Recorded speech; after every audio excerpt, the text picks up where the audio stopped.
42살까지 결혼 못했다고 동창들은 나를 실패한 인생처럼 취급했다. 그날 자존심이 완전히 무너진 채 나는 홧김에 카페 사장에게 결혼하자고 말했다. 미쳤다고 생각했다. 나도 그 사람도. 그런데 결혼 후 알게 됐다.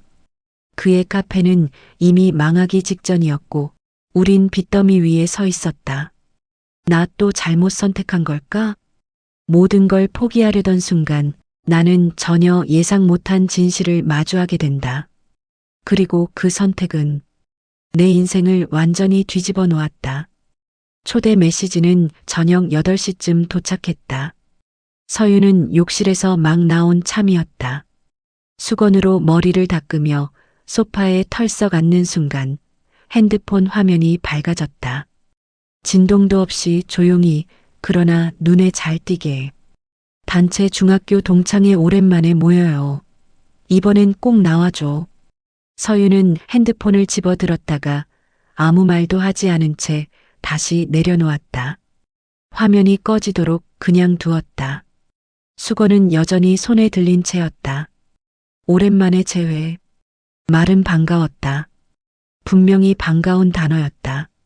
그런데 그 단어 뒤에 따라올 것들이 너무나 선명하게 떠올랐다.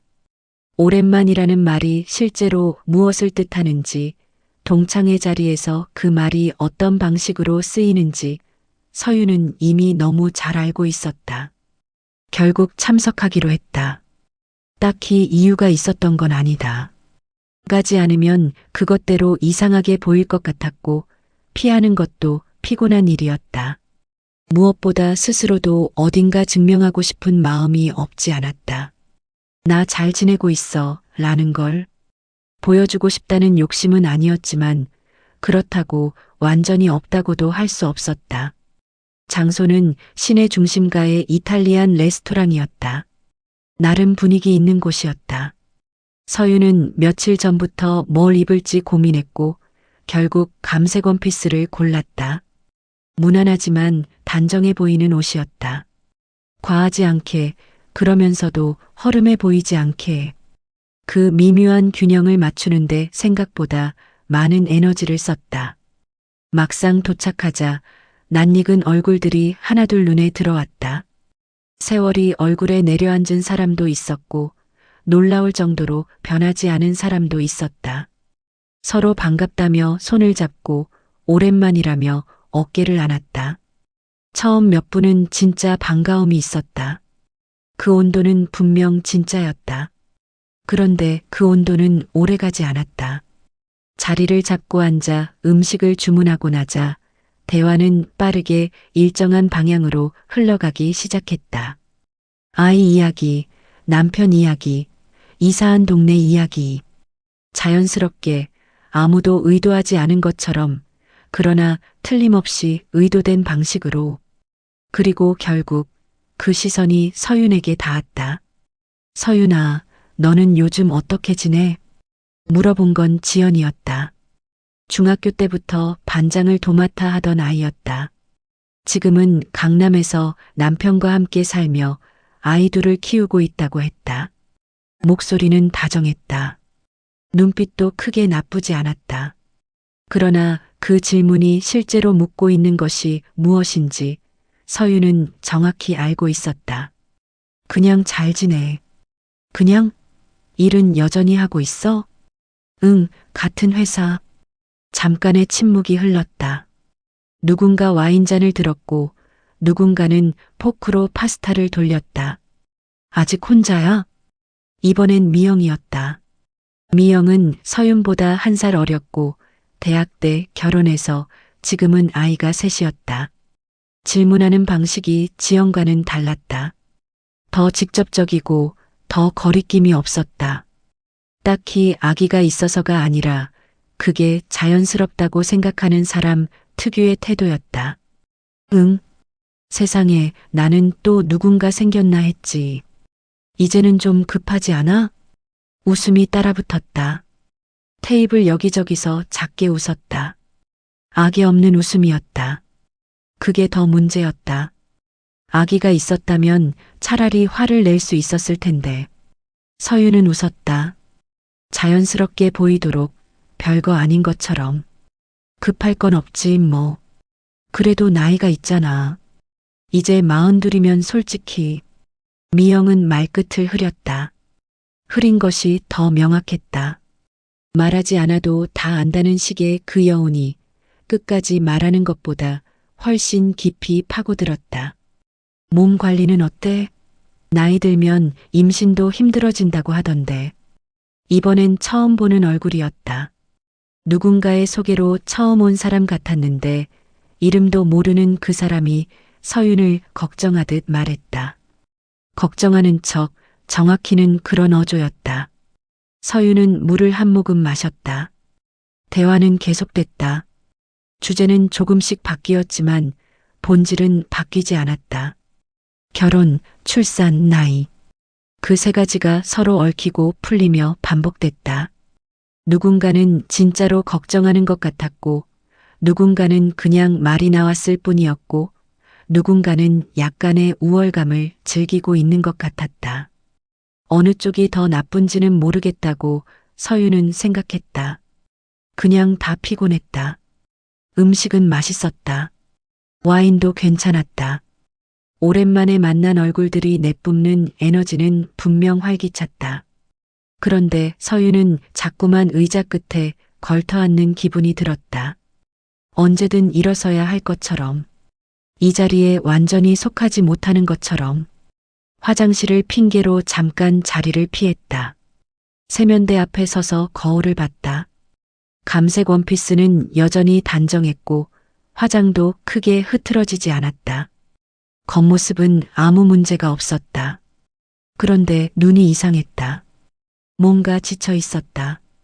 웃느라 지친 눈. 서윤은 찬물로 손을 씻으며 생각했다. 왜 왔을까?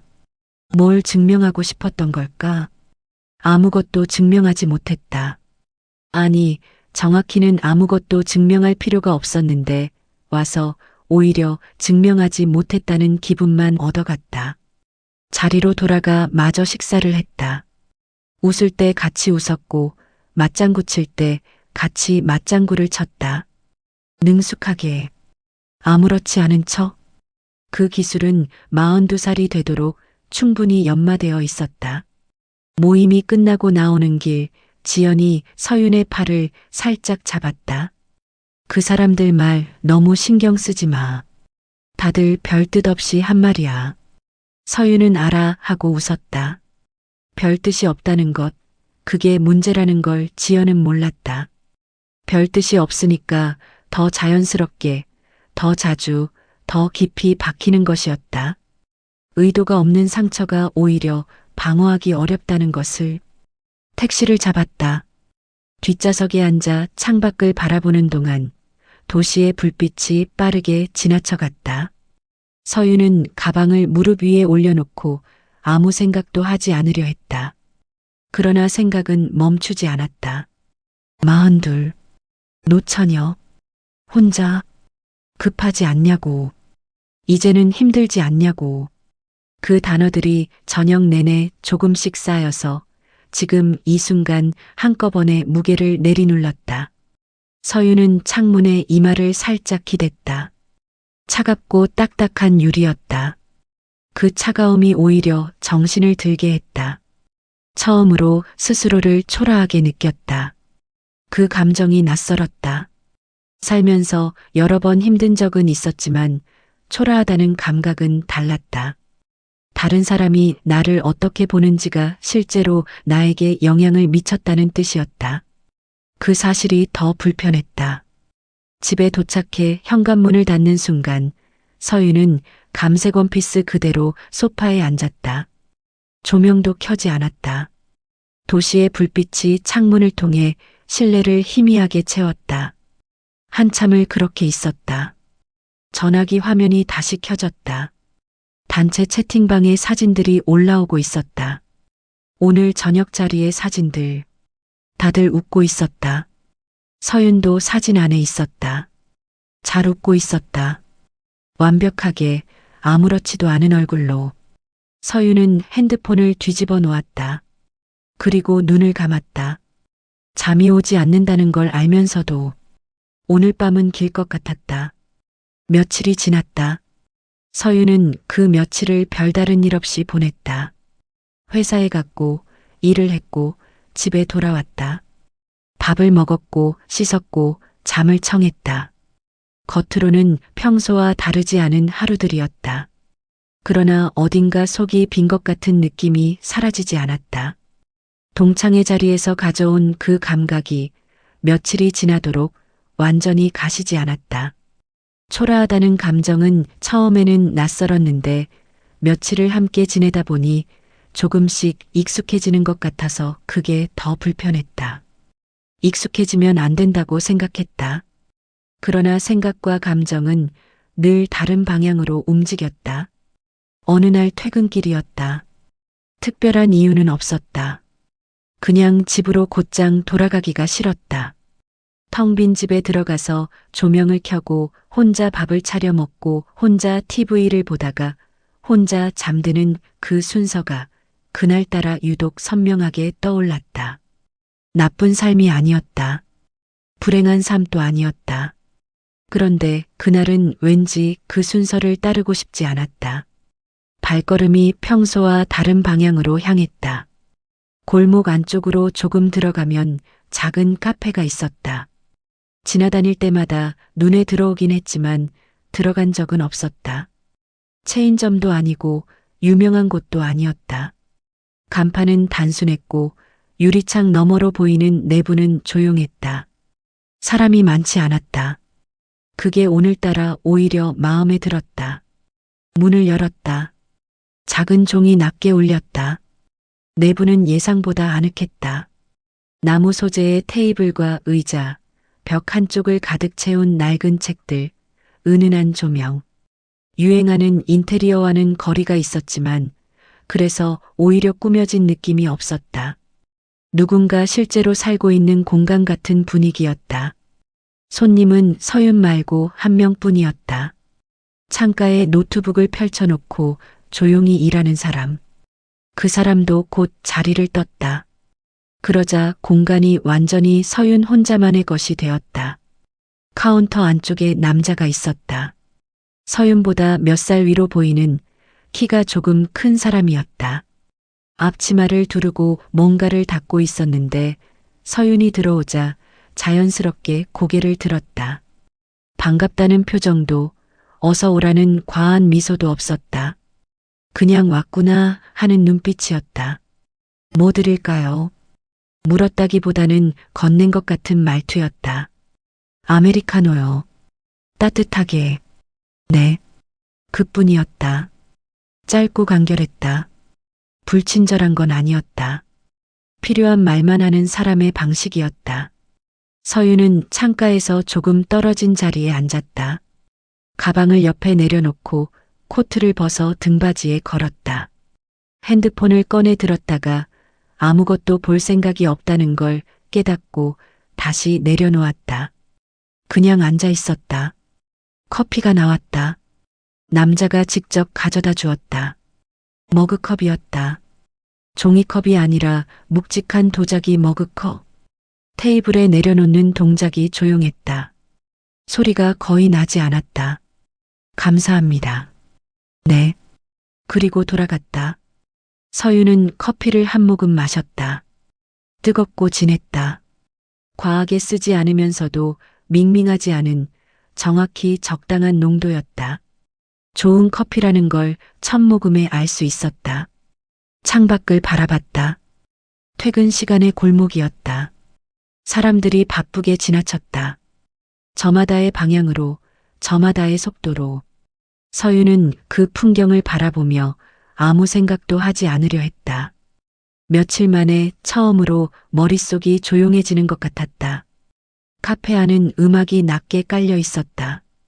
무슨 곡인지는 알 수 없었지만 방해가 되지 않는 음악이었다. 있어도 없는 것 같은, 그러나 없으면 분명히 허전했을 종류의 소리. 오늘은 많이 지쳐 보이네요. 소리가 들렸다. 서윤은 고개를 돌렸다. 카운터 안의 남자였다. 이쪽을 보고 있었다. 표정은 여전히 크게 다르지 않았다.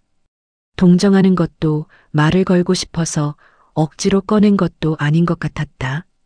그냥 보이는 걸 말한 것 같은 얼굴이었다. 서유는 잠깐 멈칫했다. 그렇게 보여요? 네. 간단했다. 그 간단함이 오히려 이상하게 편했다. 그렇게 보이냐고 물으면 보통은 아니에요. 라거나 그래 보여요? 왜요? 하며 무게를 덜어내려 한다. 그런데 이 사람은 그냥 네 라고 했다. 본 그대로를 말한 것뿐이라는 태도로. 서유는 자기도 모르게 입을 열었다. 며칠 전에 동창회를 갔어요. 남자는 아무 말도 하지 않았다. 하던 일을 멈춘 것도 아니었다. 그런데 듣고 있다는 건 분명했다. 다들 결혼했고 애가 있고 그 사람들 사이에서 저만 혼자였어요. 뭐 물어볼 것도 없는데 다들 꼭 물어보더라고요. 아직 혼자냐고, 급하지 않냐고. 말이 나오기 시작하자 멈추기가 어려웠다. 며칠 동안 혼자 삼켜두었던 것들이었다. 누구에게도 하지 않았던 말들이었다.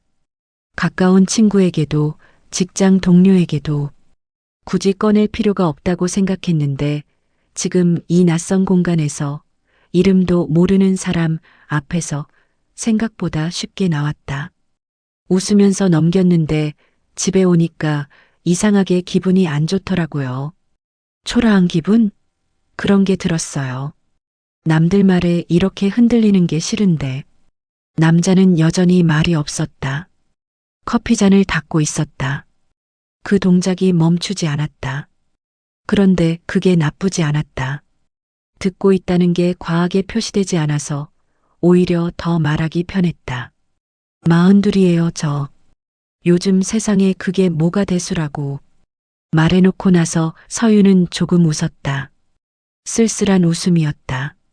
남자가 닦던 잔을 내려놓았다. 그리고 짧게 말했다. 남들 기준에 맞춰 살면 끝이 없어요. 그게 전부였다. 충고가 아니었다. 위로하려는 말도 아니었다. 설교는 더더욱 아니었다. 그냥 사실을 말하는 것 같은 어조였다. 당연한 걸 당연하게 말하는 사람의 목소리.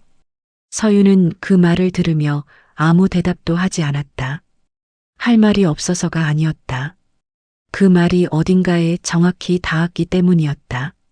반박할 수 없었고 맞장구를 치기도 어색했고 그냥 조용히 받아들이는 수밖에 없었다. 남들 기준에 맞춰 살면 끝이 없다. 단순한 말이었다. 새로운 말도 아니었다. 살면서 비슷한 말을 들은 적도 있었고 스스로 그렇게 생각한 적도 있었다. 그런데 오늘 이 사람의 입에서 나왔을 때는 달랐다. 무게가 달랐다. 꾸밈이 없어서였다. 달래려는 의도가 없어서였다. 서유는 커피를 마저 마셨다. 카페를 나오면서 한 번 뒤를 돌아봤다. 남자는 다시 하던 일로 돌아가 있었다. 이쪽을 보지 않았다. 손님이 나가는 것에 특별히 반응하지 않는 사람이었다. 밖은 아까보다 조금 더 어두워져 있었다. 공기가 차가웠다. 서유는 코트 단추를 채우며 걸었다. 그 말은 집에 돌아오는 내내 그리고 그날 밤 내내 묘하게 오래 남았다. 그날 이후 서유는 카페를 다시 찾았다. 처음에는 별다른 이유를 붙이지 않았다. 커피가 맛있었고 조용했고 집으로 곧장 돌아가기 싫은 날이 또 있었다. 그걸로 충분했다. 특정한 누군가를 보러 간다는 생각은 하지 않으려 했다. 그냥 그 공간이 좋았다고 생각했다. 두 번째로 갔을 때도 남자는 카운터 안에 있었다. 서윤을 알아봤는지는 알 수 없었다. 표정이 크게 달라지지 않았기 때문이다. 그냥 어서 오세요. 도 아니고 또 오셨네요. 도 아니고 뭐 드릴까요? 였다. 처음과 똑같은 말투였다. 아메리카노 따뜻하게요. 네. 그게 전부였다. 그런데 이상하게 편했다. 세 번째에는 이름을 알게 됐다. 카운터 옆 작은 칠판에 적혀 있었다.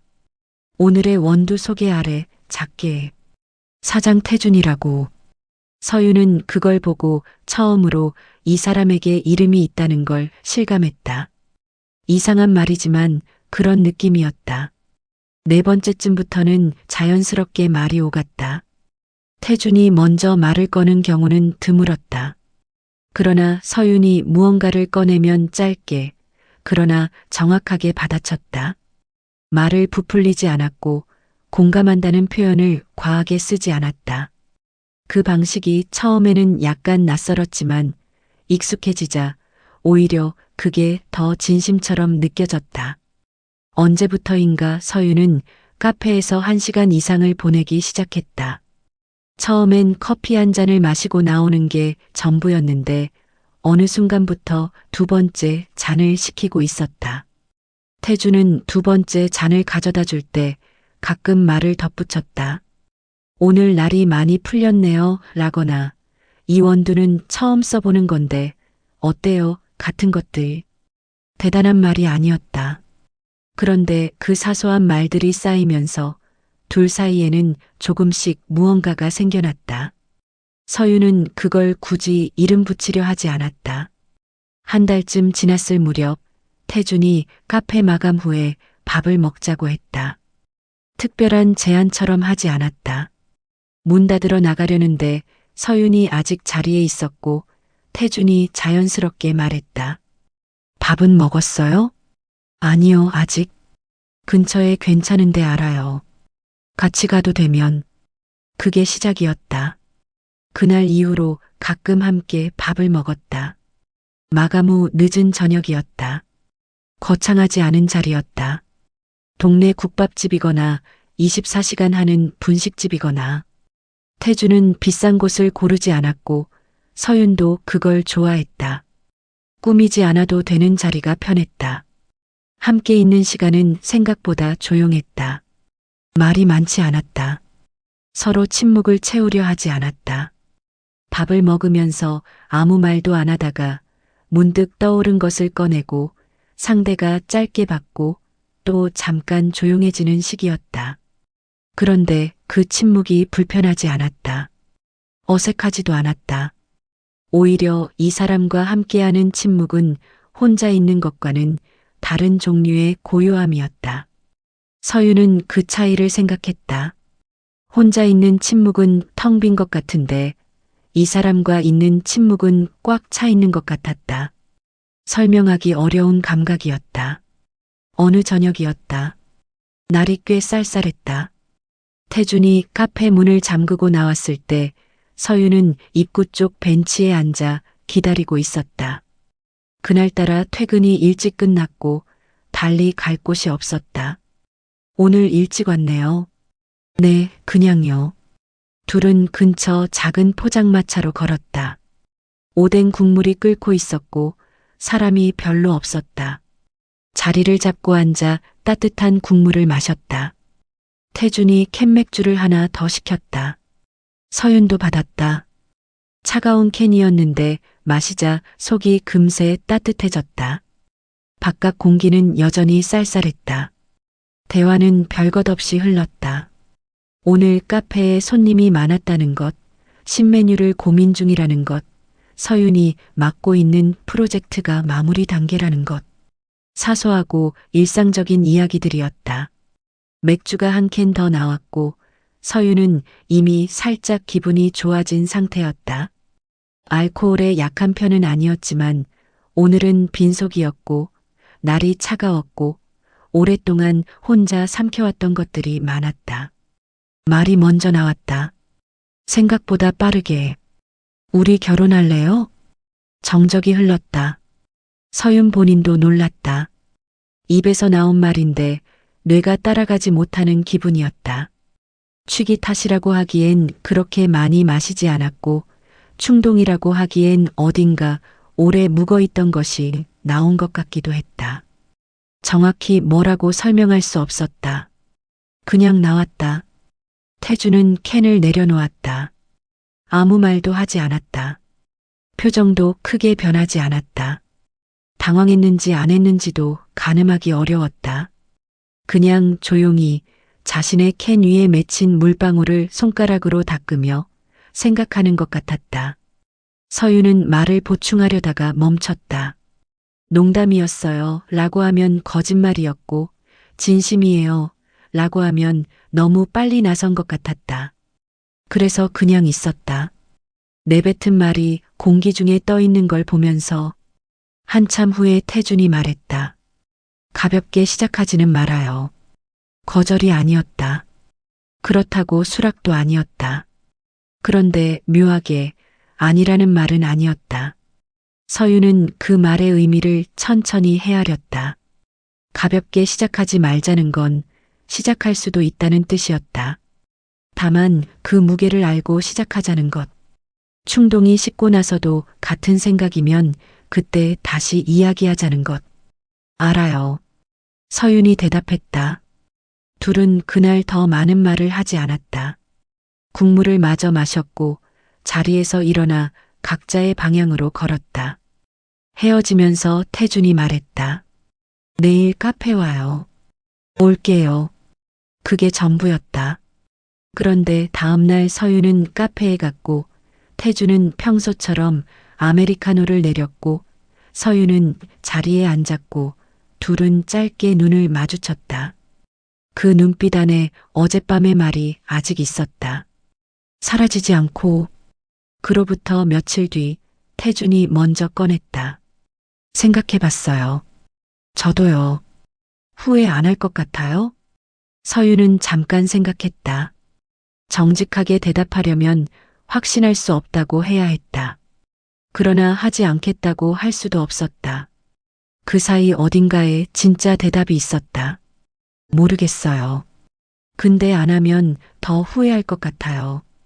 태준이 고개를 끄덕였다. 그럼 해봐요. 그렇게 두 사람의 결혼은 시작됐다.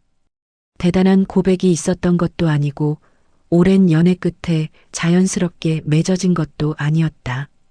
포장마차에서 나온 충동적인 말 한마디와 며칠간의 짧은 생각과 그래도 해보자는 작은 결심. 그게 전부였다. 이유는 단순하지 않았다. 동창회에서 받은 상처가 있었고 오랫동안 혼자였다는 피로감이 있었고 이 사람과 함께하는 시간이 편안하다는 감각이 있었고 설명할 수 없는 어떤 끌림이 있었다. 그 모든 것들이 뒤섞여서 그날 밤 그 말로 나왔다. 분명 즉흥적인 결정이었다. 서윤도 알았고 태준도 알았다. 그런데 즉흥적인 것이 꼭 가볍지는 않다는 것을 그때의 두 사람은 아직 몰랐다.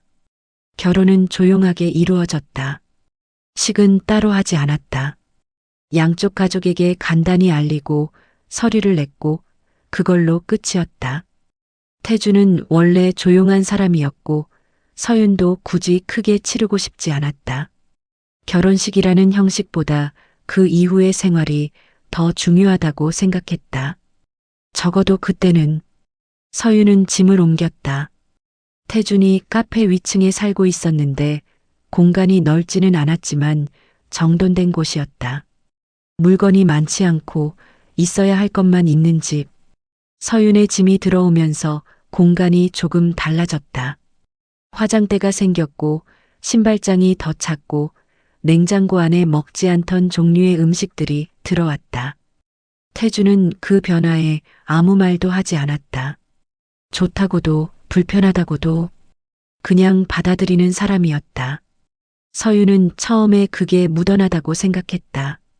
결혼 후 서윤은 카페 일을 돕기 시작했다. 회사를 그만둔 건 아니었다.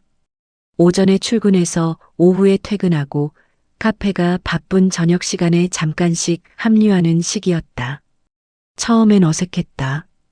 커피를 제대로 내려본 적도 없었고 손님을 응대하는 방식도 태준과 달랐다. 태준은 말이 없는 쪽이었고 서윤은 그보다는 다정한 쪽이었다. 충돌은 아니었지만 맞춰가는 과정이 필요했다. 그래도 나쁘지 않았다. 손에 익지 않은 일을 배우는 것이 생각보다 재미있었고 태준이 일하는 모습을 가까이서 보는 것도 처음 알게 되는 면이 있었다.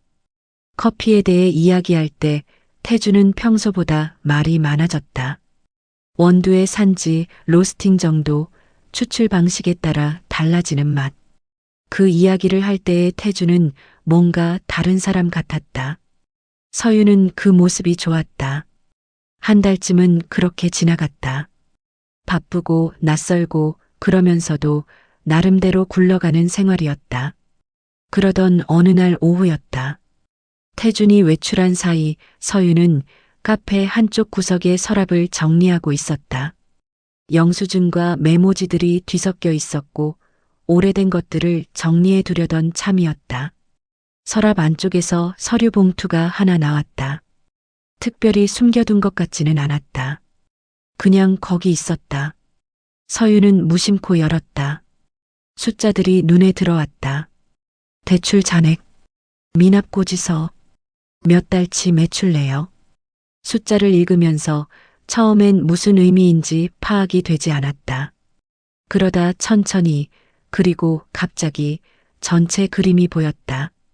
카페는 이미 몇 달째 적자였다. 그것도 가볍게 넘길 수 있는 수준이 아니었다. 대출도 상당했다.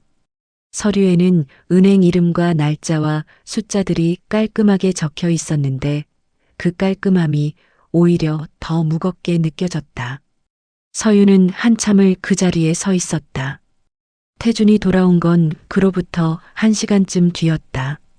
문을 열고 들어서다가 카운터 앞에 서 있는 서윤을 봤다. 서윤의 손에 서류가 들려 있었다.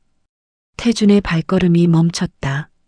아무 말도 없는 몇 초가 흘렀다. 서윤은 서류를 내려다보다가 고개를 들었다. 이게 뭐예요? 목소리가 떨리지 않으려고 했는데 조금 떨렸다. 태준은 대답하지 않았다. 가방을 내려놓고 천천히 걸어왔다. 서류를 받아들었다. 잠깐 보다가 테이블에 내려놓았다. 봤어요? 다 봤어요. 언제부터? 오늘. 서랍 정리하다가 태준이 의자를 당겨 앉았다. 서유는 서 있었다. 얼마나 된 거예요, 이게? 한 7개월. 7개월이요?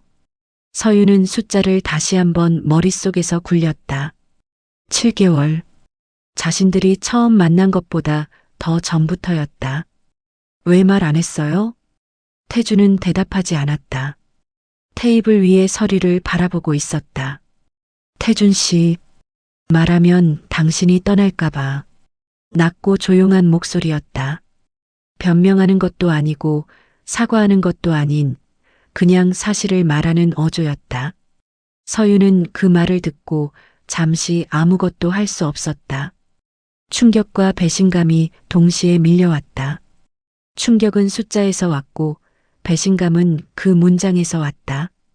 말하면 떠날까봐. 그 말이 의미하는 건 알면서도 감췄다는 것이었다. 그러면 내가 알면 안 됐어요? 결혼했는데. 알면 달라졌을 거잖아요. 달라지는 게 당연한 거 아닌가요? 이게 결혼 전에 알았어야 하는 거 아니에요? 태준은 대답하지 않았다. 서유는 숨을 고르려 했다. 화를 내고 싶었는데 화가 나는 건지 슬픈 건지 구분이 되지 않았다. 두 감정이 뒤섞여서 가슴 어딘가에 걸려 있었다. 나한테 솔직하지 않았다는 게 더 힘들어요. 돈 문제가 아니라. 알아요. 알면서 왜? 무서웠으니까. 태준이 처음으로 서윤을 똑바로 봤다. 그 눈빛에는 평소에 무덤덤함이 없었다. 뭔가 오래 눌러두었던 것이 표면 가까이 올라온 것 같은 눈이었다. 당신이 오고 나서 처음으로 이 카페가 의미 있어졌어요. 그전엔 그냥 버티는 거였는데 당신한테 말하면 이게 다 끝날 것 같았어요. 서유는 아무 말도 하지 못했다. 그 말이 나쁘게 들리지 않는다는 게 문제였다. 오히려 이해가 되는 부분이 있었다. 그러나 이해가 된다고 해서 괜찮아지는 건 아니었다. 감춘 건 감춘 것이었다. 그 사실은 바뀌지 않았다. 지금 이 상황에서 어떻게 할 생각이에요? 투자자를 찾고 있어요. 아직 가능성이 있어요. 가능성이 있다는 근거가 뭐예요? 이 동네 유동인구가 는 거 알잖아요. 조금만 더 버티면. 조금이 얼마예요? 태주는 대답하지 못했다. 서유는 서류를 다시 집어들었다. 숫자들을 다시 봤다. 이미 한 번 본 것들인데 다시 보니까 더 무겁게 느껴졌다. 오늘은 그냥 있을게요. 서윤이 말했다. 당장 뭔가를 결론 내릴 수 있는 상태가 아니었다. 화를 내봐야 달라지는 것도 없었고 울어봐야 숫자가 바뀌지도 않았다. 태주는 고개를 끄덕였다. 그날 밤 두 사람은 같은 공간에 있었지만 말이 없었다. 태주는 주방에서 뭔가를 만들었고 서유는 소파에 앉아 창밖을 바라봤다. 밥이 차려졌고 마주 앉아 먹었다. 그러나 식사 내내 대화는 없었다. 서유는 밥을 먹으면서 생각했다. 이 결혼이 잘못된 것이었는지, 너무 빠르게, 너무 가볍게 결정한 것인지, 태준을 충분히 몰랐던 것인지, 아니면 알 수 있는 기회가 있었는데 보지 못한 것인지, 답이 나오지 않았다. 그릇을 치우고 나서 태준이 설거지를 했다. 서유는 그 뒷모습을 바라봤다. 평소와 다르지 않은 동작이었다. 천천히, 꼼꼼하게. 그런데 어깨가 조금 처져 있었다. 평소엔 눈치채지 못했던 것이었다. 서유는 방으로 들어갔다. 불을 끄고 누웠지만 잠이 오지 않았다. 천장을 바라보며 말하면 당신이 떠날까봐 라는 문장을 다시 떠올렸다. 그 문장이 자꾸만 마음에 걸렸다. 이유를 정확히 설명하기 어려웠다. 화가 나야 할 말인데 화만 나지는 않았다. 그 안에 이 사람이 자신을 잃고 싶지 않았다는 뜻이 있었다. 그리고 그걸 알면서도 서유는 지금 자신이 그 기대를 배신하고 싶은 마음과 배신하고 싶지 않은 마음 사이 어딘가에 있다는 걸 느꼈다. 쉽게 결론 낼 수 있는 밤이 아니었다. 바깥에서 태준의 발소리가 들렸다. 조심스러운 발소리였다. 서윤을 깨우지 않으려는 것 같았다. 그 조심스러움이 묘하게 서윤의 가슴 한 구석을 찔렀다. 잠은 한참 뒤에야 왔다. 얕고 불편한 잠이었다. 그 다음 날부터 공기가 달라졌다. 눈에 보이는 건 아무것도 변하지 않았다. 태주는 여전히 아침 일찍 카페 문을 열었고 서유는 출근했다가 저녁에 돌아왔다. 밥을 먹었고 각자의 자리에서 시간을 보냈고 잠을 잤다. 겉으로만 보면 평소와 다르지 않은 하루들이었다. 그러나 달랐다. 말이 줄었다. 원래도 많은 편은 아니었지만 정과는 종류가 달랐다. 예전의 침묵은 편안한 것이었다. 굳이 채우지 않아도 되는 함께 있는 것만으로 충분한 종류의 고요함. 그런데 지금의 침묵은 달랐다. 뭔가 말하지 않은 것들이 그 안에 가득 차 있었다. 꺼내지 않아서 사라진 게 아니라 꺼내지 못해서 쌓이고 있는 것들이었다. 서유는 그 무게를 매일 느꼈다. 며칠이 지났다. 서유는 카페 일을 계속 도왔다. 손님을 응대하고 테이블을 닦고 마감 후에 재고를 정리했다. 몸은 움직이고 있었지만 머릿속은 계속 같은 자리를 맴돌았다. 태준과 눈이 마주치면 어색했다. 서윤이 먼저 눈을 피하는 경우가 많았다. 태준은 그걸 알면서도 아무 말을 하지 않았다. 그 무심함이 예전에는 편안했는데 지금은 다르게 느껴졌다. 아무 말도 안 하는 건지 못하는 건지 아니면 하지 않기로 한 건지 구분이 되지 않았다. 열흘쯤 지난 저녁이었다. 카페 마감을 마치고 둘이 위층으로 올라왔다. 서유는 외투를 벗으며 소파에 앉았다. 태주는 주방에서 물을 끓이고 있었다. 평소 같으면 뭐 마실래요? 하고 물었을 텐데 그날은 묻지 않았다. 서윤도 묻지 않았다. 컵 2개가 테이블에 놓였다. 보리차였다. 서유는 컵을 감쌌다. 따뜻했다. 태주는 맞은편 의자에 앉았다. 잠시 아무 말이 없었다. 요즘 저 피하는 거예요? 태준이 먼저 말했다. 서유는 컵에서 눈을 들었다. 피하는 거 아니에요. 그렇게 안 보여요. 그냥 생각이 많아서요. 뭔 생각? 서유는 잠깐 망설였다. 꺼내면 커질 것 같았다. 그러나 꺼내지 않으면 계속 이대로일 것도 알았다. 그 서류 본 이후로 자꾸 생각해요. 내가 이 결혼에 대해 얼마나 알고 시작했나. 처음부터 다 알았어야 했다는 게 아니에요. 근데 중요한 걸 감췄잖아요. 그게 계속 마음에 걸려요. 태주는 컵을 두 손으로 잡은 채 테이블을 바라봤다. 미안해요. 미안하다는 건 알아요.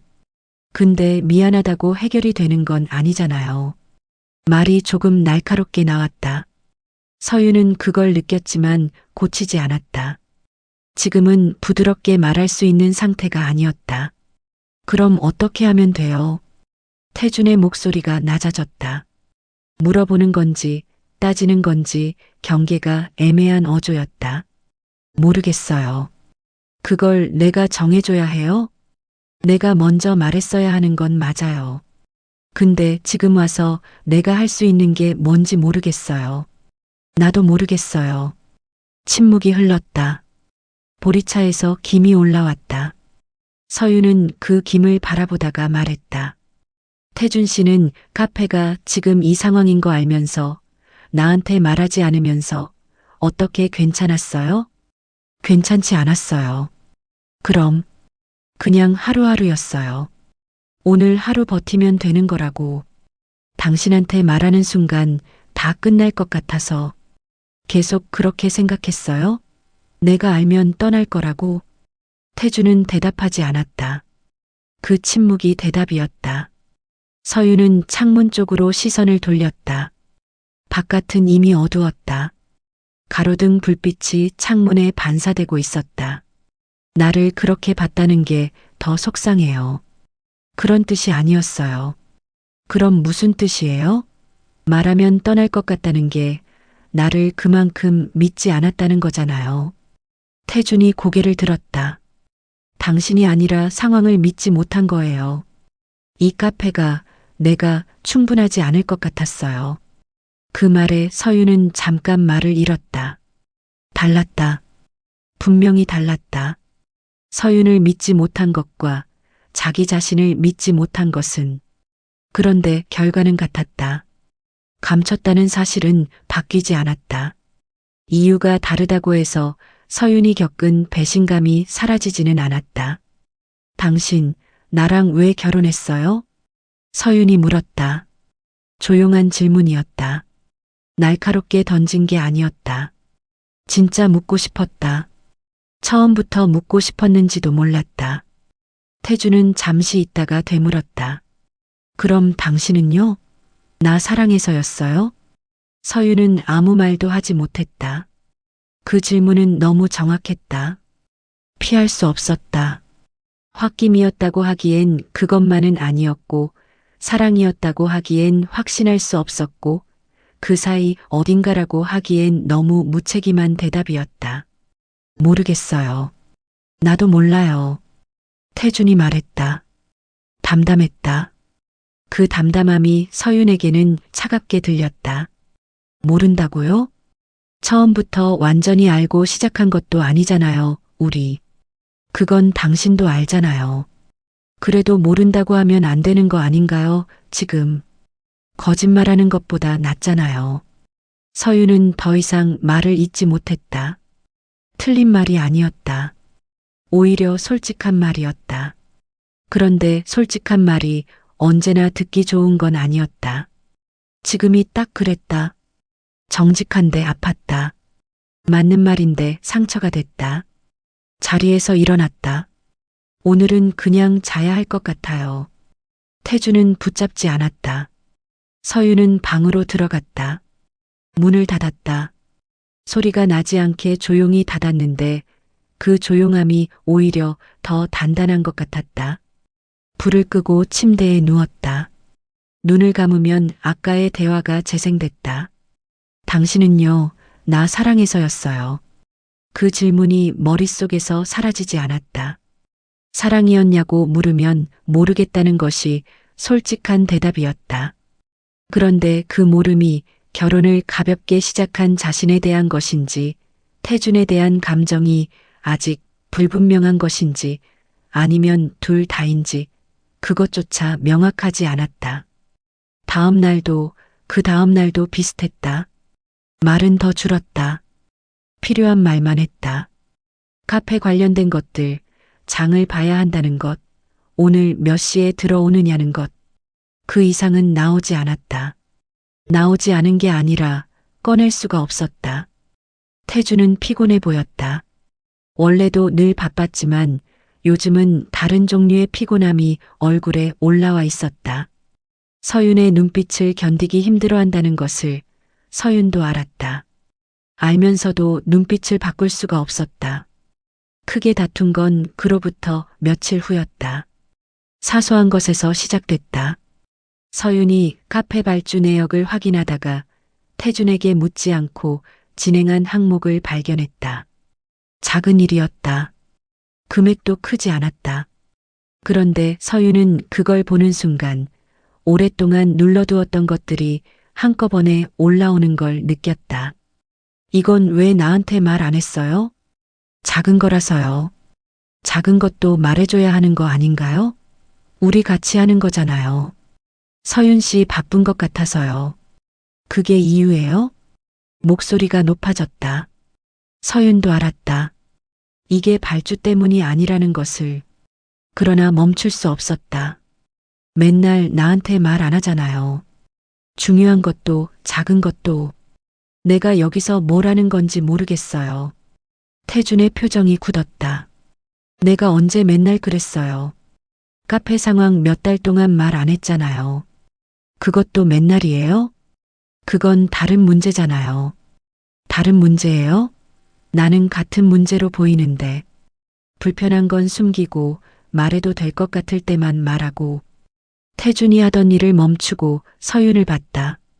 그러면 나는요? 당신은 나한테 다 말해요? 요즘 뭘 생각하는지, 어떤 기분인지. 말한 적 있어요? 서윤이 멈칫했다. 그건 나도 모르는 게 많아요. 당신이 뭘 원하는지, 이 결혼이 당신한테 뭔지, 그게 지금 저한테 하는 말이에요? 사실인데요. 둘 다 한동안 말이 없었다. 카페 안에 음악만 흘렀다. 서윤은 발주 서류를 테이블에 내려놓았다. 손이 약간 떨렸다. 나도 몰라요, 솔직히. 근데 적어도 나는 알려고 하고 있잖아요. 나도 알려고 해요. 그게 안 보여요. 태주는 더 이상 말하지 않았다. 서윤도 더 할 말이 없었다. 그날 밤 서윤은 짐을 조금 챙겼다. 많은 양이 아니었다. 며칠치 옷과 세면도구, 가방 하나에 들어가는 분량이었다. 태주는 방문 앞에 서 있다가 짐을 싸는 서윤을 보고 아무 말도 하지 않았다. 잠깐 나가 있을게요. 서윤이 말했다. 알겠어요. 태준의 목소리는 조용했다. 붙잡지 않았다. 그 붙잡지 않음이 서윤에게는 놓아준 것인지 포기한 것인지 알 수 없었다. 문을 닫고 나오는 길, 서윤은 계단을 천천히 내려갔다. 카페 앞을 지나쳤다.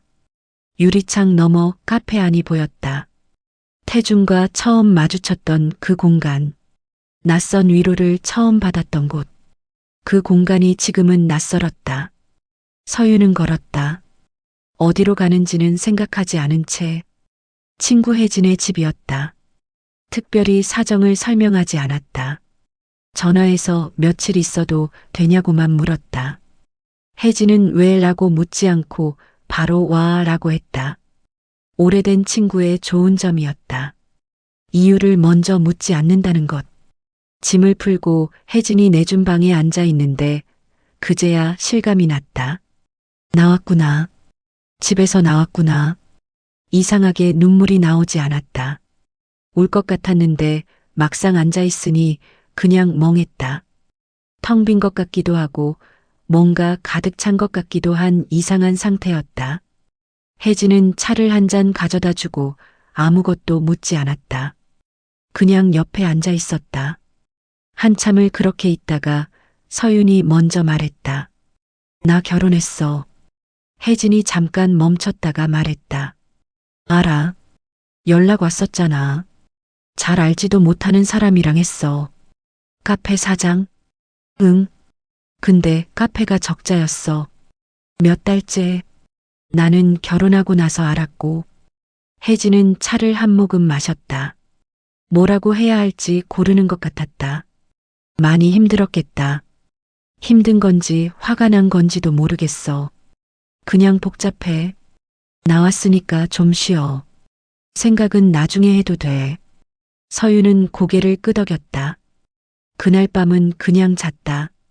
생각보다 깊이 잤다.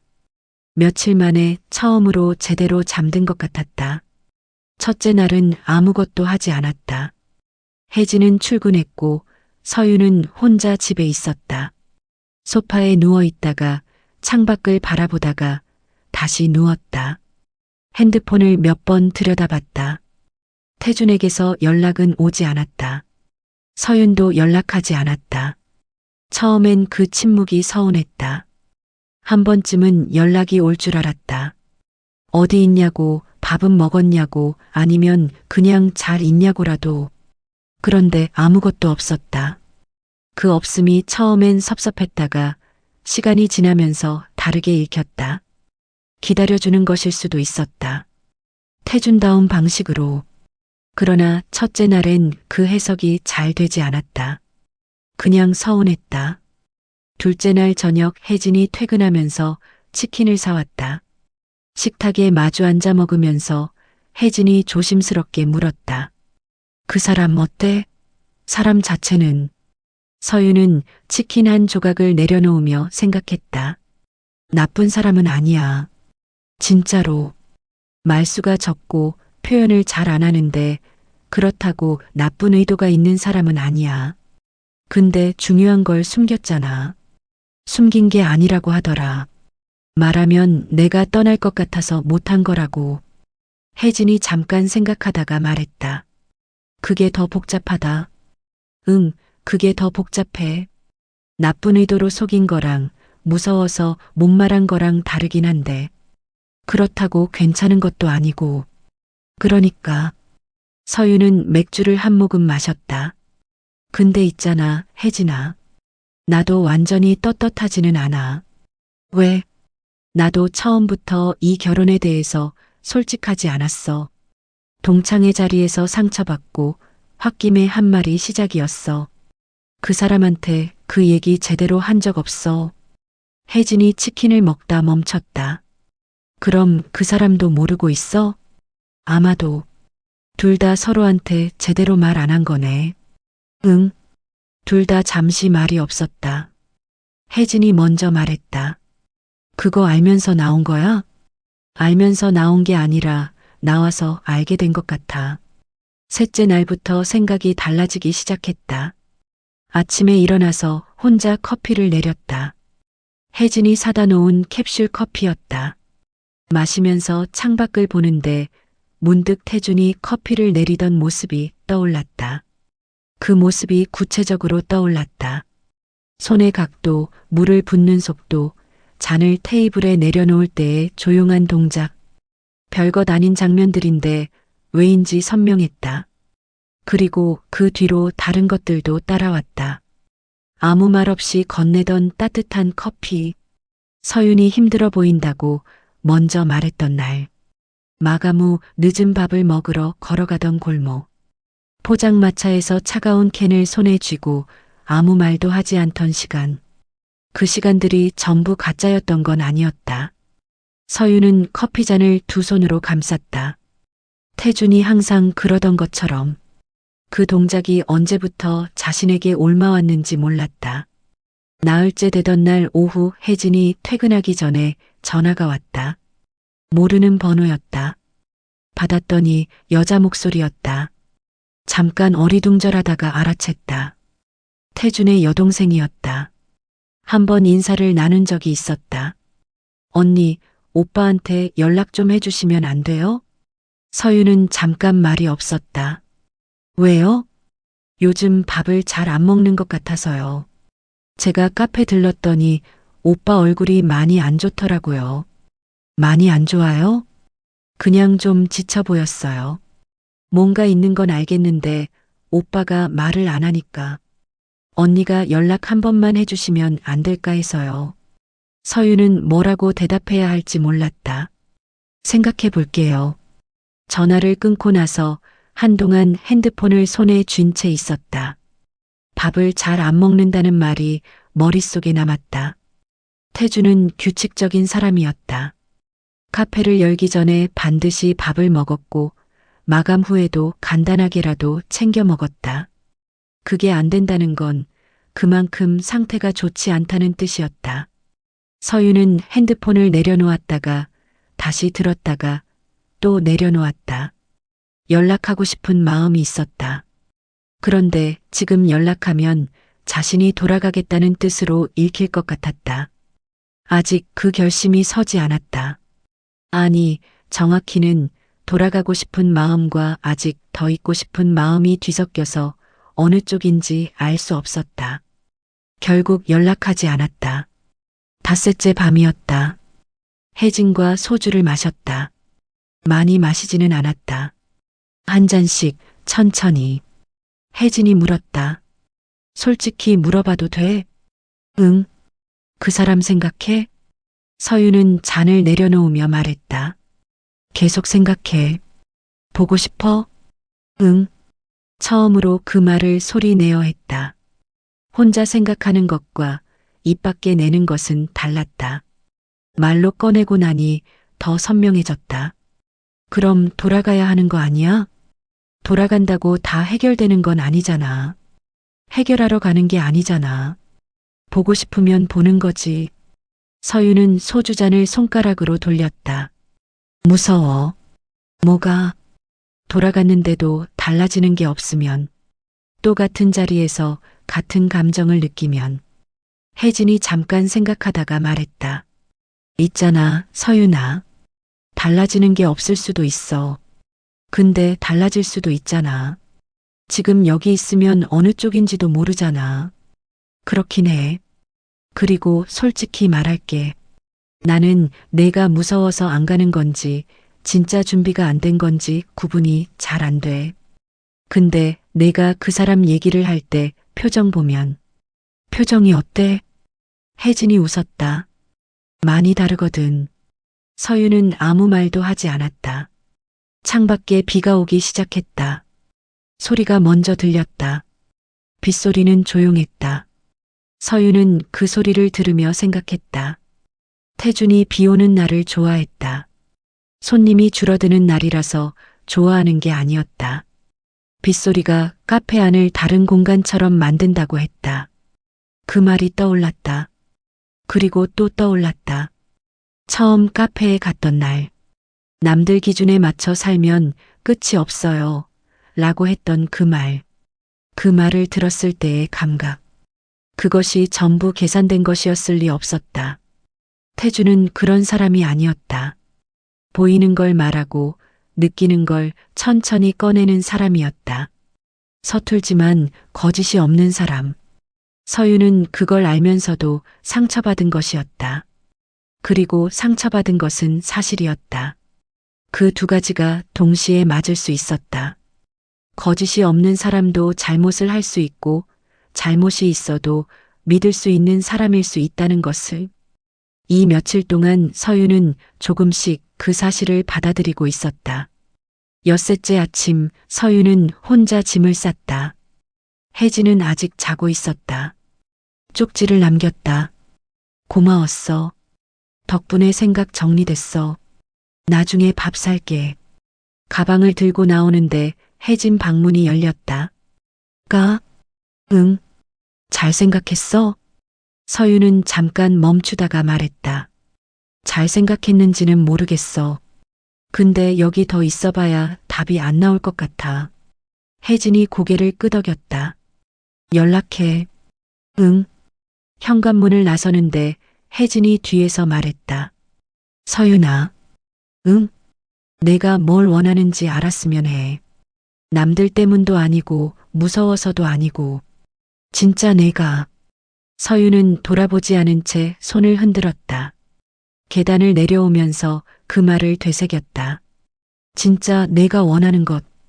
동창회의 시선도 아니고 결혼에 실패하고 싶지 않다는 두려움도 아니고 서윤 자신이 원하는 것. 밖은 어제 비가 온 뒤라 공기가 맑았다. 차가웠지만 깨끗한 공기였다. 서윤은 카페 방향으로 걸었다. 아직 모든 것이 해결된 건 아니었다. 카페의 빚은 그대로였고 태준과 나눠야 할 말들도 남아 있었다. 쉽게 끝날 대화가 아니었다. 그러나 이 결혼이 단순한 홧김만은 아니었다는 것을 서윤은 이제 알았다. 그 확신 하나를 들고 걸었다. 카페까지는 걸어서 20분 거리였다. 서윤은 천천히 걸었다. 서두르지 않았다. 어제 비가 온 뒤라 골목 바닥이 군데군데 젖어 있었고 공기는 차가웠지만 맑았다. 그 공기를 마시면서 걸으니 머릿속이 조금씩 가라앉는 것 같았다. 막상 카페 골목으로 접어드는데 발걸음이 느려졌다. 무슨 말을 할지 생각해두지 않았다. 돌아왔어요 라고 하면 너무 가볍고 생각해봤어요 라고 하면 너무 무거웠다.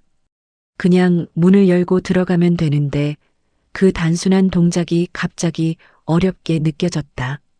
골목 모퉁이를 돌았다. 그런데 멈출 수밖에 없었다. 카페 앞이 달랐다. 트럭 한 대가 세워져 있었다. 짐을 실어 나르는 사람들이 있었고 카페 안에서도 소리가 났다. 유리창 너머로 보이는 내부는 가구들이 치워져 있었고 한쪽 벽은 이미 뜯겨 있었다. 공사가 시작된 것이었다. 서윤은 그 자리에 서서 잠시 바라봤다. 문이 열려 있었다. 사람들이 드나들고 있었다.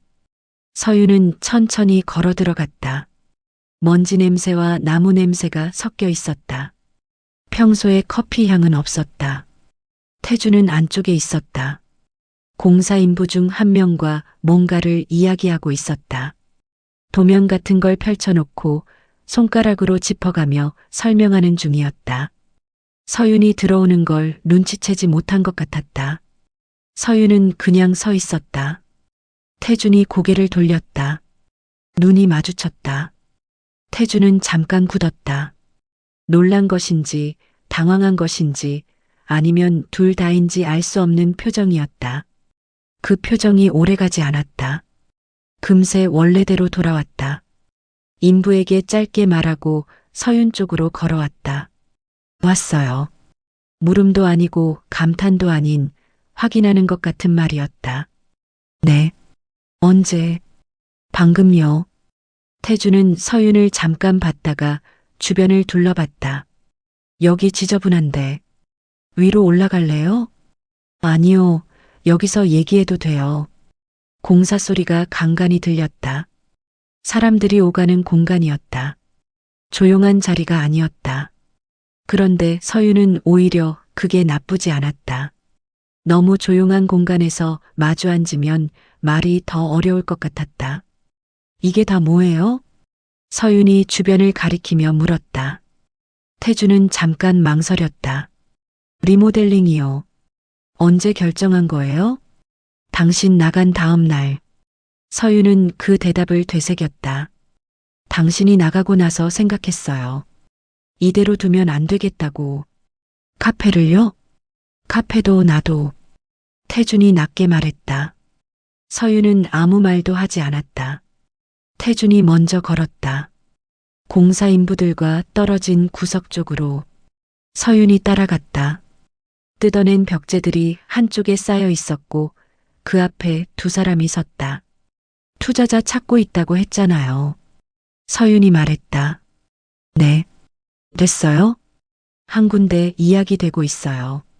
확정은 아닌데 가능성은 있어요. 그게 결정된 것도 아닌데 공사를 시작한 거예요? 기다리다가 또 멈출 것 같아서요. 서윤은 그 말을 듣고 잠시 태준을 바라봤다. 솔직히 물어볼게요. 네. 이거 나 때문에 한 거예요? 아니면 원래 하려던 거예요? 태준이 대답하지 않았다. 시선이 허공 어딘가에 머물렀다. 생각하는 것 같았다. 둘 다요. 둘 다. 원래 하고 싶었어요. 진작부터. 근데 자꾸 이유를 못 찾겠더라고요. 힘들게 다시 시작해서 뭐 하나 싶고 그냥 버티는 게 편했어요. 그러다가 당신이 왔어요. 서윤은 천천히 숨을 내쉬었다. 당신이 옆에 있으니까 포기하기 싫었어요. 처음으로. 그 말이 공기 중에 떠 있었다. 서윤은 그걸 받아들이는데 시간이 필요했다. 마음을 움직이는 말이었다. 그런데 마음이 움직인다고 해서 모든 게 해결되는 건 아니었다. 그 말 예전에도 비슷하게 했잖아요. 나 때문에 포기하기 싫었다고. 네. 근데 그때도 저한테 말 안 했잖아요. 태준의 표정이 움직였다. 카페 상황을요. 말하면 당신이 떠날 것 같아서 못했다고 했는데 그게 결국 저를 도구로 쓴 거 아닌가요? 내 존재로 자기 동기를 만들면서 정작 나한테는 솔직하지 않은 거. 날카로운 말이었다. 서윤도 알았다. 그러나 하고 싶었던 말이었다. 돌아오기 전에 이것만큼은 꺼내야 한다고 생각했던 말이었다. 태주는 반박하지 않았다. 맞아요. 그 두 글자가 예상보다 빨리 나왔다. 맞는 말이에요. 당신한테 솔직하지 않으면서 당신 덕분에 힘을 얻은 거 앞뒤가 안 맞아요. 그걸 알고 있었어요? 지금 알았어요. 당신이 나가고 나서. 서윤은 잠깐 말이 없었다. 그럼 지금은 솔직하게 말할 수 있어요? 할게요. 투자건 진짜로 가능성 있어요? 이번 주 안에 답 나와요. 확률은 반반이에요. 좋은 척 하고 싶지 않아요. 안 되면요? 카페 접어야 할 수도 있어요. 그럼 어떻게 할 건데요? 다른 방법 찾아야죠. 더 작게 시작하거나. 아직 생각 다 못했어요. 솔직한 대답이었다. 완성된 계획이 있는 척하지 않았다. 그 불완전함이 이번엔 오히려 신뢰가 됐다. 꾸민 것이 없었다. 저한테는요? 서윤이 물었다. 태준이 서윤을 봤다. 저한테도 솔직하게 말할 수 있어요? 이 결혼이 어떤 건지, 나를 어떻게 생각하는지. 태준은 한동안 말이 없었다. 공사 소리가 멀리서 들렸다. 누군가 뭔가를 두드리는 소리였다. 당신이 처음 왔던 날 기억해요? 기억해요. 많이 지쳐 보인다고 했잖아요. 했죠. 그 말하고 나서 당신이 그냥 다 얘기하더라고요. 처음 보는 사람한테. 나는 그게 신기했어요. 저도 신기했어요. 왜 그랬는지 모르겠어. 그때부터였던 것 같아요. 이 사람이 여기 더 왔으면 좋겠다는 게. 서윤은 잠자코 들었다. 결혼하자는 말 들었을 때 솔직히 당황했어요. 근데 싫지 않았어요. 이 사람이랑 같이 있으면 버티는 게 아니라 살고 싶어지는 것 같아서. 지금도 그래요? 지금은 더요. 짧은 대답이었다. 그러나 짧아서 더 무게가 있었다. 길게 설명하지 않는 사람의 말이었다. 서윤은 시선을 내렸다. 발 앞에 뜯겨나온 마루 조각이 있었다. 낡은 것이었다. 그게 없어지고 새 것이 들어오면 공간이 달라질 것이었다. 저도 말할게요. 서윤이 말했다. 태준이 서윤을 봤다. 처음에 결혼하자고 한 거 홧김이었어요. 동창회에서 상처받고 혼자라는 게 싫었고 그날 술 기운도 있었고 그게 다 섞여서 나온 말이었어요. 알고 있었어요. 서윤이 고개를 들었다. 알았어요? 다는 아니어도 그냥 충동적인 말이라는 건 느꼈어요. 근데 가볍게 시작하지 말자고 했잖아요. 그게 진심이었어요. 이유가 뭐든 시작했으면 제대로 하고 싶었어요. 그러면서 카페 상황은 말 안 했고, 그러면서 말 못했죠. 둘 다 조금 웃었다. 웃긴 상황이 아니었는데 어이없어서 나오는 웃음이었다. 서로 솔직하지 않으면서 제대로 하고 싶다고 생각했다는 것이 우리 둘 다 좀 이상했네요. 서윤이 말했다.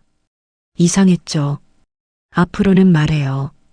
힘든 것도 무서운 것도 나도 할게요. 태준이 고개를 끄덕였다. 투자 결과 나오면 바로 말할게요. 좋든 나쁘든 나도 있을게요. 결과가 어떻든. 그 말이 나오고 나서 서윤은 스스로도 조금 놀랐다. 결심하고 온 건 아니었는데 말이 먼저 나왔다. 그런데 나오고 나서 보니 이게 자신이 원하는 것이었다. 태준이 서윤의 손을 잡았다. 말이 없었다. 그냥 잡았다. 서윤은 빼지 않았다. 공사 소리가 다시 커졌다. 누군가 안쪽에서 이름을 불렀다. 태준이 잠깐 기다리라는 손짓을 했다. 서윤은 카페 안을 둘러봤다. 뜯겨 있고 비어 있고 먼지가 가득한 공간이었다. 지금은 엉망이었다. 그러나 그 안에 새로운 것이 들어올 자리가 생겨 있었다. 이 공간이, 이 결혼이 지금은 공사 중이었다. 그게 나쁜 것이 아닐 수도 있었다. 엉망인 것과 끝난 것은 달랐다. 서윤은 그 사실을 이 공간 안에서 처음으로 분명하게 알았다. 계절이 2번 바뀌는 동안 서윤의 삶은 이전과는 완전히 다른 궤도로 진입하고 있었다. 태준의 낡고 위태로웠던 카페는 3달간의 치열한 리뉴얼 공사와 메뉴 개발 끝에 전혀 다른 공간으로 탈바꿈했다. 시그니처 메뉴로 내놓은 수제 흑임자 크림 라떼와 매일 아침 직접 구워내는 페이스트리의 고소한 버터 냄새는 골목을 너머 대로변의 사람들까지 끌어들였다.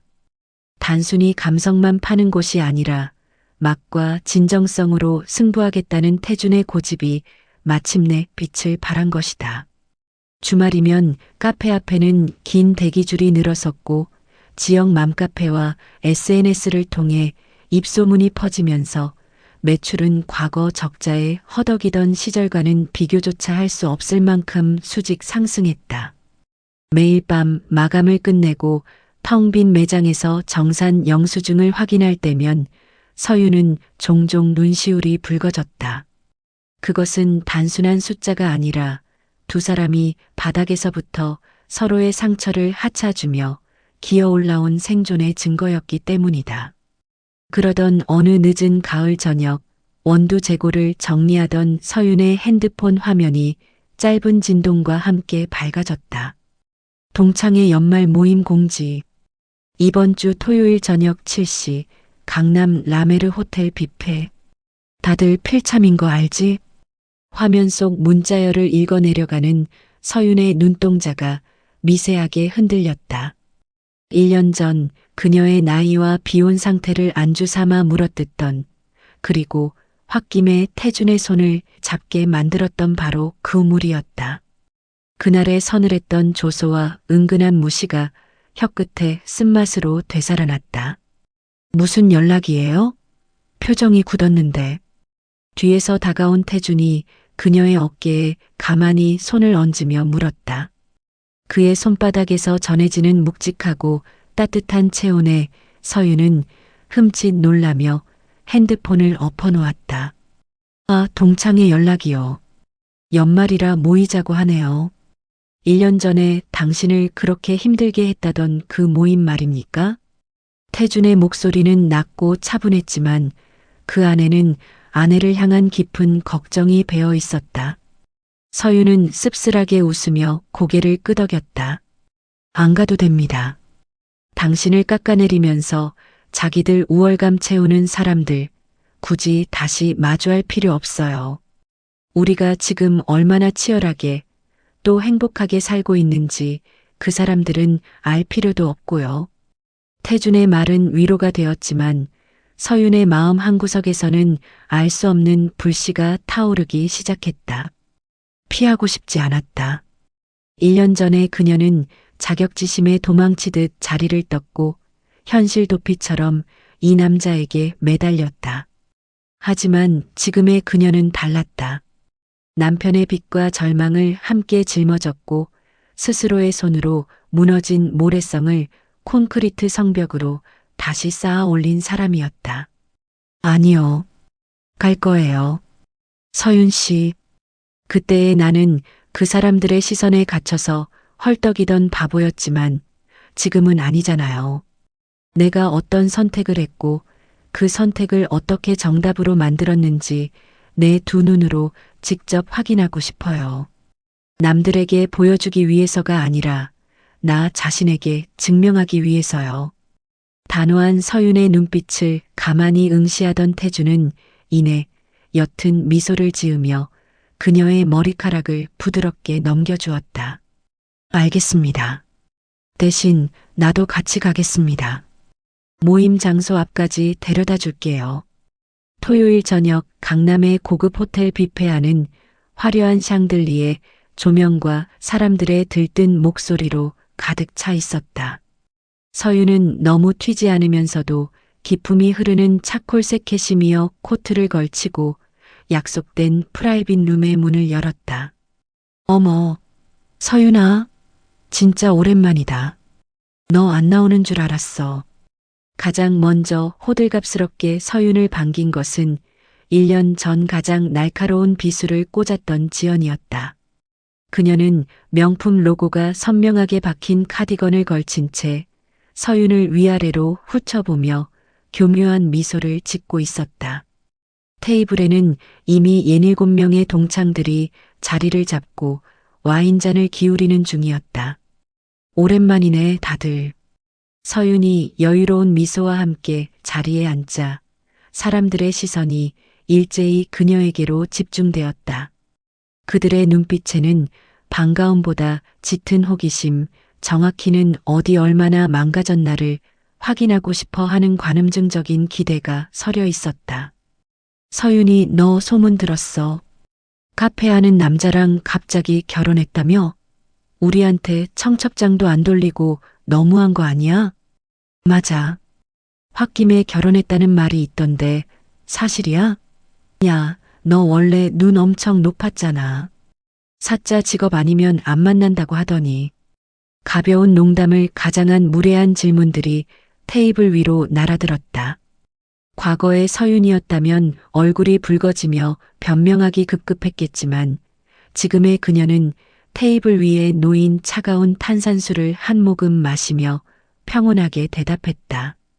청첩장을 돌리기엔 우리 둘 다 너무 바빴어.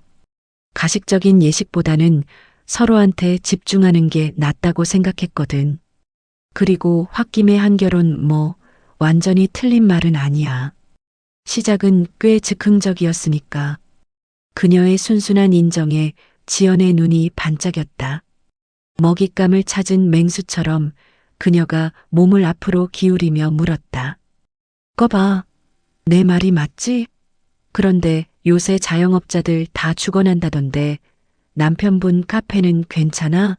내 남편 회사에서도 이번에 명퇴바람 불어서 난리도 아니거든. 그래도 대기업이니까 버티지. 동네 구멍가게 수준 카페면 너 혹시 생활비 벌러 투잡 뛰고 그런 거 아니야?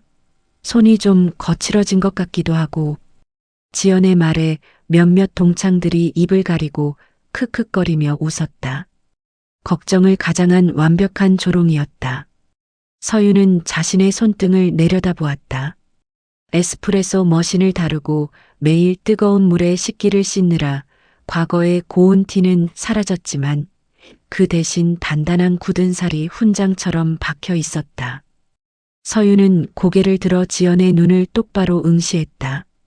서늘하고 흔들림 없는 눈동자에 도리어 지연이 움찔하며 시선을 피하려 했다. 지연아, 내 걱정은 고마운데 방향이 좀 틀린 것 같다. 무슨 소리야? 내 손이 거칠어진 건 투잡을 띄어서가 아니라 하루에 1,000잔이 넘는 커피를 뽑아내느라 그런 거거든. 우리 남편이 운영하는 구멍가게 수준의 카페가 운이 좋게도 최근에 지역 매출 1위를 찍었어. 지난달엔 유명 백화점 식품관에서 팝업 스토어 입점 제의도 왔고, 투자자들 돈도 꽤 들어와서 내년 봄에는 성수동의 2호점을 직영으로 낼 예정이야. 순간 시끌벅적하던 프라이빗 룸 안에 찬물이 끼얹어진 듯 지독한 정적이 내려앉았다. 와인잔을 찰랑이던 동창들의 손이 허공에서 멈췄고 지연의 인매는 경련하듯 일그러졌다. 매출 1위?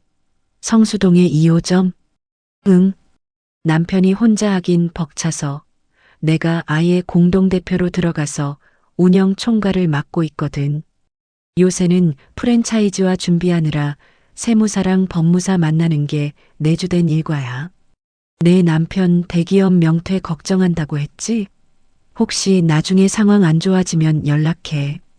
우리 가맹점 관리할 본사 영업직원 더 뽑아야 하니까 이력서 넣어보면 내가 면접은 보게 해줄게. 부드러운 미소, 나긋나긋한 목소리. 하지만 그 안에 담긴 내용은 그동안 그녀를 조롱했던 이들의 알량한 자존심을 단숨에 짓밟아버리는 압도적인 반격이었다. 누구도 감히 서윤의 말에 반박하거나 비아냥거리지 못했다. 압도적인 현실의 결과물 앞에서는 어떤 시기도 무력해지기 마련이었다. 너 진짜 독해졌다. 예전엔 이렇지 않았잖아. 얼굴이 불그락푸르락해진 지연이 떨리는 목소리로 겨우 한마디를 쥐어짜냈다. 서윤은 테이블 위에 놓인 냅킨으로 입가를 우아하게 닦아내며 자리에서 천천히 일어났다. 독해진 게 아니라 진짜 내 삶을 살게 된 거지. 남들 눈치 보면서 나를 포장하는 짓거리, 이제 피곤해서 안 하려고. 오늘 밥값은 내가 결제하고 갈 테니까 다들 명퇴 걱정은 접어두고 맛있게들 먹어. 난 남편이 밖에서 기다리고 있어서 먼저 일어날게. 서윤은 뒤도 돌아보지 않고 룸을 빠져나왔다. 등 뒤로 무거운 침묵만이 그녀를 배웅하고 있었다. 호텔 회전문을 밀고 밖으로 나오자 코끝을 스치는 차가운 겨울 공기가 그 어느 때보다 상쾌하게 느껴졌다. 폐부 깊숙이 시원한 공기를 들이마시는 서윤의 입가에 통쾌한 미소가 번졌다. 10년 묵은 체증이 내려가는 듯한 완벽한 해방감이었다. 서윤 씨, 익숙하고 다정한 목소리에 고개를 돌리자 호텔 주차장 입구 쪽에 비상등을 켜고 정차해 있는 검은색 세단 앞에서 태준이 손을 흔들고 있었다. 카페의 제기와 함께 그가 새로 장만한 차였다. 맞춤 정장 위에 단정한 코트를 입고 있는 그의 모습은 그 어떤 재벌가 회장 부럽지 않을 만큼 든든하고 멋졌다. 서윤은 발걸음을 재촉해 그에게 다가갔다. 생각보다 일찍 나왔네요. 기분 상하는 일이라도 있었습니까? 태준이 조수석 문을 열어주며 걱정스러운 눈빛으로 서윤의 안색을 살폈다. 서윤은 차에 올라타며 장난스럽게 웃어 보였다. 아니요. 기분이 너무 좋아서 일찍 나왔어요. 그 자리에 계속 있다간 내가 너무 잘난 척을 할 것 같아서 자제하느라 혼났네. 잘난 척 좀 하면 어떻습니까? 당신은 그럴 자격이 충분한 사람인데. 운전석에 올라탄 태준이 히터를 서윤의 방향으로 조절해주며 부드럽게 말했다. 차가 부드럽게 미끄러지며 강남의 화려한 네온사인 사이를 통과하기 시작했다. 차창 밖으로 스쳐 지나가는 불빛들이 서윤의 얼굴에 일렁였다. 한동안 말없이 창밖을 바라보던 서윤이 문득 입을 열었다. 태준 씨, 네, 듣고 있습니다. 오늘 지연이가 나한테 묻더라고요. 정말 홧김에 결혼한 거 맞냐고. 핸들을 잡고 있던 태준의 손에 순간 미세하게 힘이 들어가는 것이 보였다. 그는 시선을 정면에 고정한 채 조심스럽게 되물었다. 그래서 뭐라고 대답했습니까? 인정했어요. 시작은 충동적이었고 남들 눈에서 도망치고 싶어서 한 도피처 같은 선택이었다고. 차 안의 공기가 잠시 무겁게 가라앉았다. 태준의 턱선이 굳어지는 것을 바라보며 서윤은 천천히 그의 오른쪽 손등 위로 자신의 손을 포개어 얹었다. 거칠지만 따뜻한 남편의 손. 그 손이 지난 1년간 절망의 구렁텅이에서 그녀를 끌어올려준 동아줄이었다. 하지만 그 뒤에는 말하지 않았어요. 무얼 말입니까? 그 충동적인 선택이 내 인생에서 가장 완벽한 정답이었다는 거요. 신호대기에 차가 멈춰서고 태준이 고개를 돌려 서윤을 바라보았다. 그의 깊은 눈동자 안에 서윤의 얼굴이 오롯이 담겨 있었다. 빚더미라는 걸 알았을 때 느꼈던 배신감, 매일같이 이어지던 적자의 숨이 막혔던 시간들, 서로에게 상처 주며 다투던 날들, 솔직히 도망치고 싶은 순간도 많았어요. 당신도 그랬겠죠. 내가 짐처럼 느껴졌을 테니까. 단 한 번도 당신을 짐이라고 생각한 적 없습니다. 오히려 내가 당신의 인생을 망치는 것 같아 매일 밤이 지옥 같았죠. 알아요. 당신이 나를 밀어내려 했던 것도 결국엔 나를 지키고 싶어서였다는 걸. 서윤은 맞잡은 손에 조금 더 힘을 주었다. 내가 집을 나갔다 다시 돌아왔던 그날 기억해요? 카페 공사판에서 땀범벅이 된 당신 얼굴을 봤을 때 나는 깨달았어요. 이 사람은 나를 위해 자신의 밑바닥까지 부수고 다시 세우려 하고 있구나. 그렇다면 나도 이 남자가 세우는 세상에 내 전부를 걸어보자고. 서윤 씨, 남들에게 그럴듯해 보이는 삶을 전시하는 게 행복인 줄 알았어요. 그런데 아니더라고요.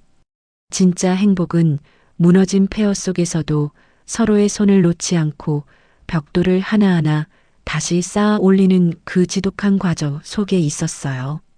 서윤의 눈가에 투명한 눈물이 맺혔지만 그녀의 입가에는 그 어느 때보다 환하고 눈부신 미소가 걸려 있었다. 태주는 아무 말 없이 자신의 손을 뒤집어 서윤의 손을 꽉 마주 잡았다. 100마디의 말보다 더 깊은 진심이 얽힌 두 손을 통해 전해지고 있었다.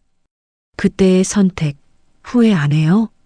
태준이 나지막하게 마치 오랫동안 가슴속에 품고 있던 가장 두려운 질문을 꺼내놓듯 물었다. 서윤은 망설임 없이 대답했다. 처음엔 홧김이었지만 지금은 아니에요. 내일 당신이 다시 빈털터리가 된다고 해도 나는 똑같이 당신 손을 잡고 이 카페 바닥부터 닦을 거예요. 그러니까 당신도 절대 내 손 놓지 마요. 초록불이 켜지고 차가 다시 앞으로 나아가기 시작했다.